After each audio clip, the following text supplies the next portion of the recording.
Hey everyone, welcome back to my channel. You are watching Shitu ही। मेरा नाम है Harshu. I am transplant from India.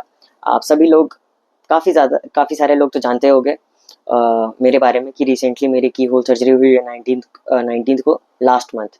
और एक महीना पूरा हो गया, आज 19th है। और मैंने काफ़ी अच्छी रिकवरी कर ली है।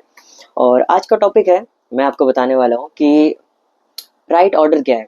मतलब हम सर्जरीज तो जानते हैं कि टॉप सर्जरी होती है, बॉटम सर्जरी होती है, टेस्टोस्टेरोन लिया जाता है और वो इम्प्लांट होते हैं। लेकिन कब हमें करवानी चाहिए, कौन सी सर्जरी किसके बाद आती है और कौन सी सर्जरी में कितना गैप होना चाहिए, साथ ही उसका रिकवरी पीरियड क्या होता है और टेस्टोस्टेरोन की कितनी डोजेस के बाद में हमें वो सर्जरी करवानी चाहिए, मैं वो आज आपसे शेयर करने वाला हूँ।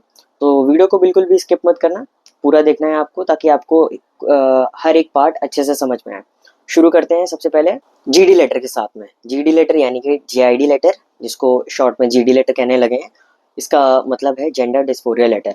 और इस लेटर में मेंशन होता है कि आप एक फीमेल बॉडी में हैं और आपको एज अ मेल फील होता है और आप अपना ट्रांजिशन करवाना चाहते हैं। अगर ट्रांजिशन नहीं भी करवाना चाहते हैं तो सिर्फ हार्मोन स्टार्ट करना चाहते हैं, तो वो सब इस लेटर में मेंशन होता है।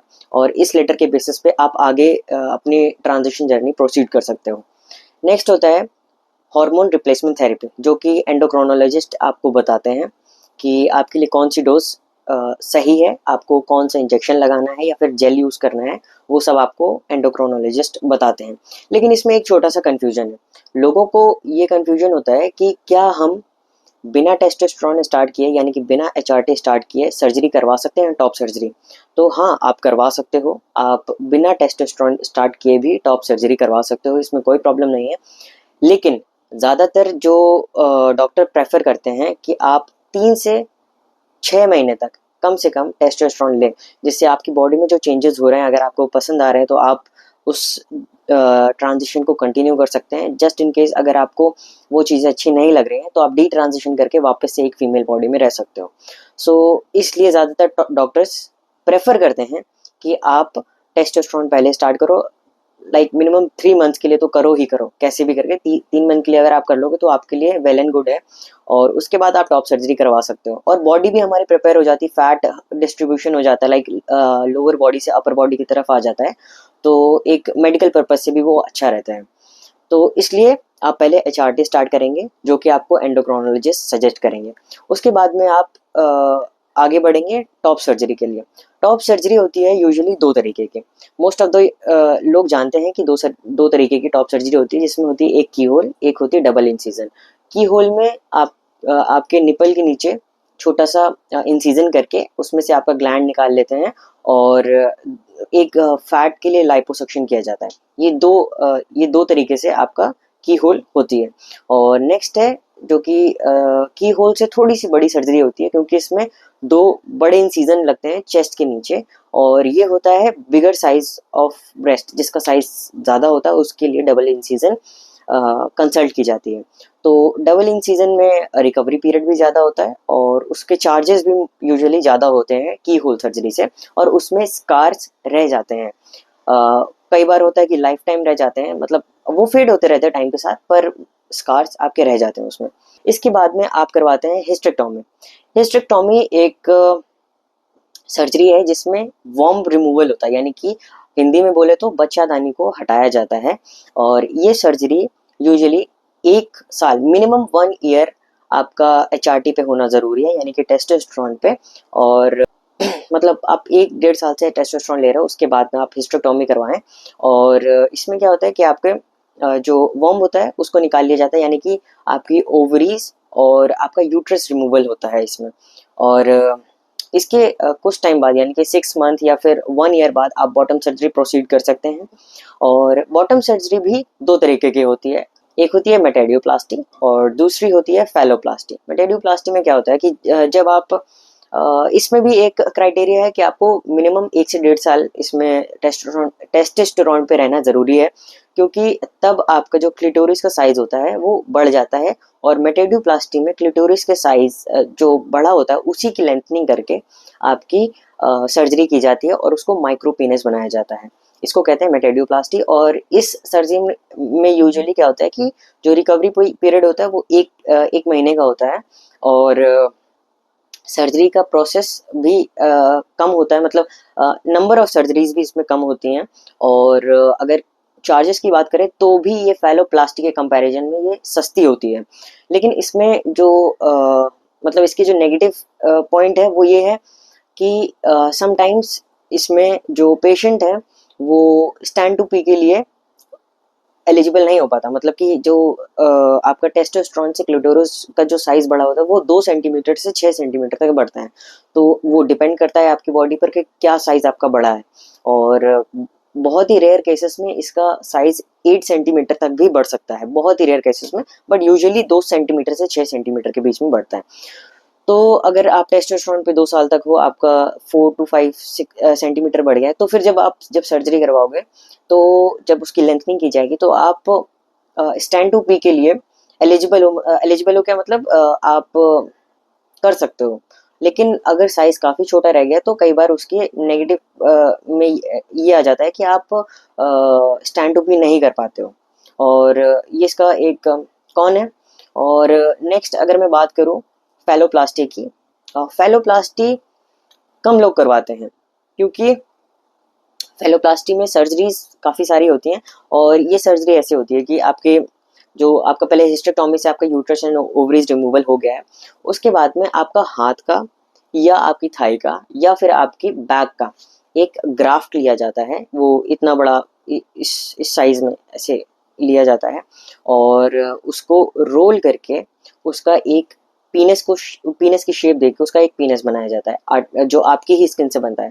ज़्यादातर लोग थाई प्रेफर करते हैं, बट डॉक्टर्स सजेस्ट करते हैं फोर आर्म, क्योंकि फोर आर्म की जो स्किन होती है वो काफ़ी ज़्यादा बेटर रहती है पेनिस क्रिएशन के लिए।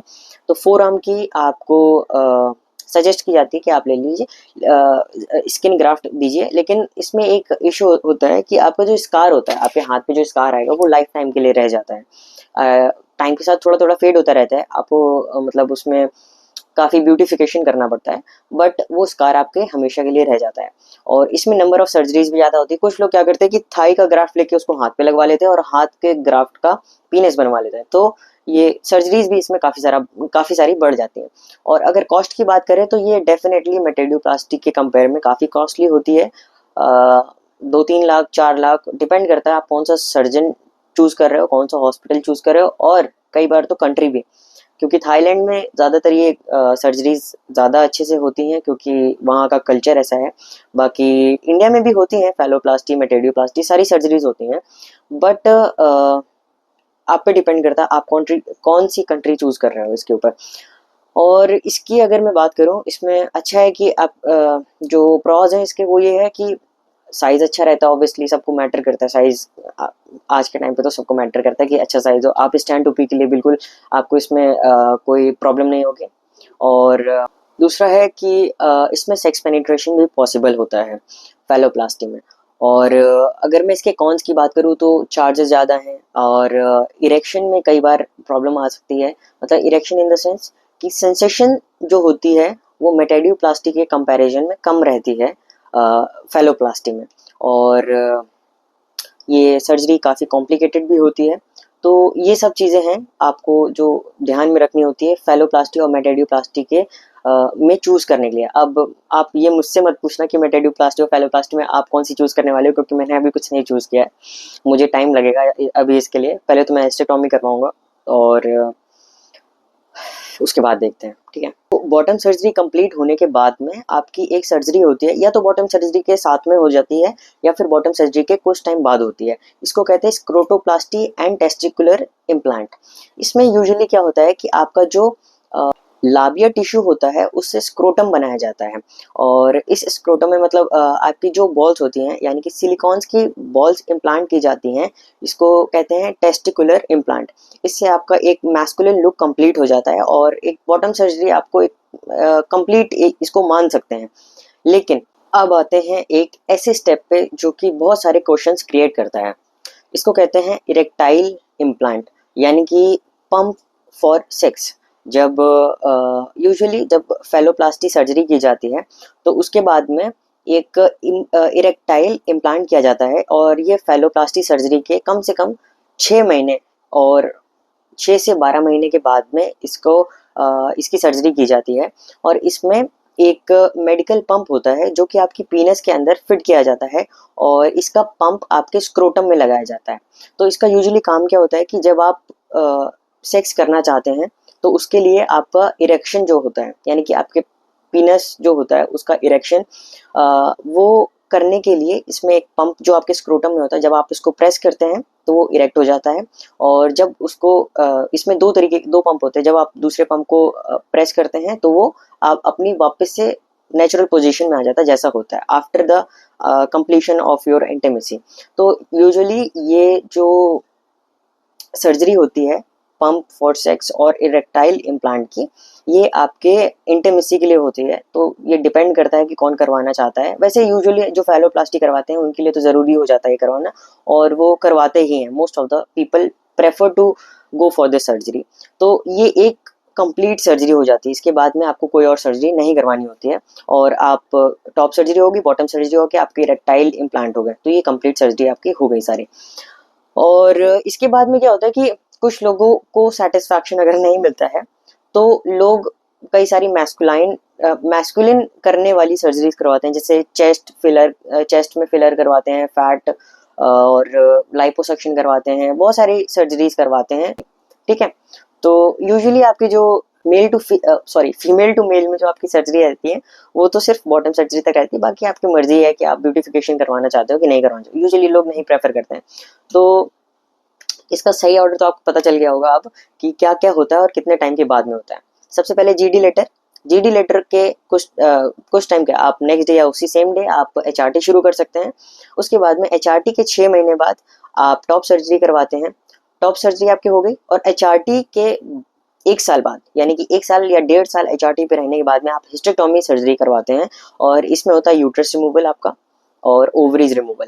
और जब आपको 1 से 2 साल हो जाते हैं आपके टेस्टोस्टेरोन पे, उसके बाद में आप करवाते हैं बॉटम सर्जरी। बॉटम सर्जरी में 2 तरीके की होती है, मेटाडियोप्लास्टी एंड फैलोप्लास्टी। और मेटाडियोप्लास्टी में आपके जो नेचुरल क्लिटोरिस है उसी की लेंथनिंग करके आपका जो माइक्रोपीनस है वो बनाया जाता है। फैलोप्लास्टी उसमें नंबर ऑफ सर्जरी ज़्यादा होती है, उसमें आपका स्किन का ग्राफ्ट लेके और उसका पीनस बनाया जाता है। और उसके बाद में आपकी आती है स्क्रोटोप्लास्टी, जिसमें आपके लाबिया टिश्यू से स्क्रोटम बनाया जाता है और टेस्टिस फिट किए जाते हैं जो कि सिलिकॉन के होते हैं। ये एक ऑप्शनल है, अगर आप चाहते हैं तो मतलब करवा सकते हैं सर्जरी, अदरवाइज आप इसको नहीं भी करवा सकते, ये आप पे टोटली डिपेंड करता है। उसके बाद में जो लोग फैलोप्लास्टी करवाते हैं उनके लिए होता है इरेक्टाइल पंप या इरेक्टाइल सर्जरी, इरेक्टाइल पंप, जो कि फिट करवाते हैं लोग अपने पीनस में फॉर इंटीमेसी। तो ये सारी सर्जरीज थी जो कि आपको इस ऑर्डर में करनी होती हैं। और इसमें लगभग आपका अगर टोटल देखा जाए तो 3 से 4 साल लग सकते हैं। आप अगर ठीक से रिकवरी करने के मतलब आप रिकवरी करते करते और थोड़ा टाइम गैप लेके अगर ये सर्जरी करवाते हैं तो 3 से 4 साल आराम से लग जाते हैं कहीं ना कहीं, और इसमें पैसे भी काफ़ी लगते हैं। और अगर मैं पैसों की बात करूं तो मिनिमम जो है, मिनिमम कॉस्ट इसकी, मतलब आपने की होल करवाई, मेटाडियोप्लास्टी करवाई, एचआरटी कर रहे हो और आप नहीं अगर ये करवाए तो मिनिमम आपके 7 लाख रुपीज़ तो लगेंगे, इंडिया की बात कर रहा हूँ मैं। और आप जितनी बेटर सर्जरी, जितने आप सर्जरी चेंज करते हो, मतलब चेंज क्या करते हो जो आपके लिए सुटेबल बताई जाती है, अगर वो आप चेंज करते हो, मेटेडियो फैलो में से फैलो चूज करते हो, फैलो महंगी होती है मैंने आपको जैसे बता दिया, तो ये कॉस्ट 30 लाख तक पहुंच सकता है। और बाकी अगर आप कंट्री दूसरी चूज करते हो तो ट्रैवल एक्सपेंस वगैरह भी आ जाता है, वहाँ पे स्टे करने का एक्सपेंस भी आ जाता है, तो काफ़ी ज़्यादा भी लग सकता है। बट ये टोटली आपकी चॉइस है, आप सर्जरी ना भी करवाएं तो भी काम चल सकता है अगर आप चलाना चाहो तो, और अगर आपका काम नहीं चलता तो आप डेफिनेटली सर्जरी करवाइए। तो ये था राइट ऑर्डर, आपको कब कौन सी सर्जरी करवानी चाहिए। अगर आपके मन में अभी भी कोई सवाल है तो आप वो मुझसे पूछ सकते हो। और हाँ, आप कोई और सवाल पूछो, मैं एक क्वेश्चन आपको क्लियर कर देना चाहता हूँ कि ये सारी सर्जरीज करवाने के बाद में भी still you will not be able to be a biological father. तो इसके बारे में आप मत पूछना, क्योंकि ऑब्वियसली आपके जो टेस्ट लगे हुए हैं वो सिलिकॉन के लगे हैं, ओरिजिनल नहीं है, तो आप एक बायोलॉजिकल फादर नहीं बन सकते हो। बाकी इसके अलावा आपके मन में जो भी सवाल है आप मुझे कमेंट सेक्शन में पूछो, I would love to answer that. और मैं चाहता हूँ कि आप सब्सक्राइब करो और लाइक करो। मैं आपको सपोर्ट कर रहा हूँ, आप मुझे सपोर्ट करो लाइक सब्सक्राइब करके। And thank you so much for watching this video.